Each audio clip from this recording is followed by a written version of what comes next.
পরমারাধ্য শ্রী শ্রী বাবামণির রাতুল চরণে প্রণাম জানিয়ে এবং আমার সমস্ত গুরুভ্রাতা ও গুরু ভগিনীদের প্রতি সশ্রদ্ধ জয়গুরু সম্ভাষণ জানিয়ে আজকের পাঠ শুরু করছি।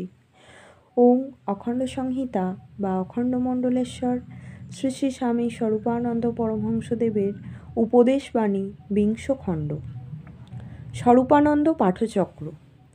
সর্বশেষে শ্রী শ্রী বাবামণি লিখিলেন, যেখানেই যাও অল্প দিনের জন্য সেখানে থাকিতে হইলেও একটি সাপ্তাহিক পাঠচক্রের অনুষ্ঠান করিবে। ত্রিপুরা ও নোয়াখালী জেলায় কোথাও কোথাও এই পাঠচক্র নিয়মিতভাবে, কোথাও বা অনিয়মিতভাবে অনুষ্ঠিত হইয়া থাকে। আমার কথিত বাণীর ও লিখিত পত্রের সুন্দর বাঁধানো খাতায় স্পষ্ট অক্ষরে অনুলিপি তৈরি করিয়া বহু খণ্ডে উহা বহু স্থানে নিয়মিত পঠিত হইতেছে। দেখিতে ইহা একটি তুচ্ছ কার্যক্রম, কিন্তু যদি দীর্ঘকালে কাজটি চলে তাহা হইলে তোমরা এর শুভফল প্রত্যক্ষ করিয়া স্তম্ভিত ও চমকিত হইবে।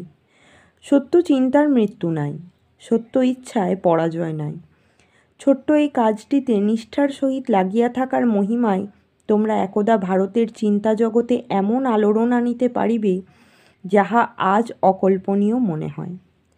চেষ্টা করিয়া কিছু তরুণ শ্রোতা সংগ্রহ করিতে হইবে। তাহাদের মনে সুচিতার ভাব সংক্রামিত করিয়া দিতে হইবে। তাহাদিগকে শান্ত মনে বসিয়া পাঠ শুনিবার আগ্রহ জানাইতে হইবে। পাঠ করিয়া শুনাইবার কালে নিজের জিহ্বার জড়তা ও উচ্চারণের আড়ষ্টতা পরিহার করিতে হইবে। পাঠকালে নিজের মনের ভিতরে আত্মশুদ্ধির প্রবল প্রেরণা রাখিতে হইবে।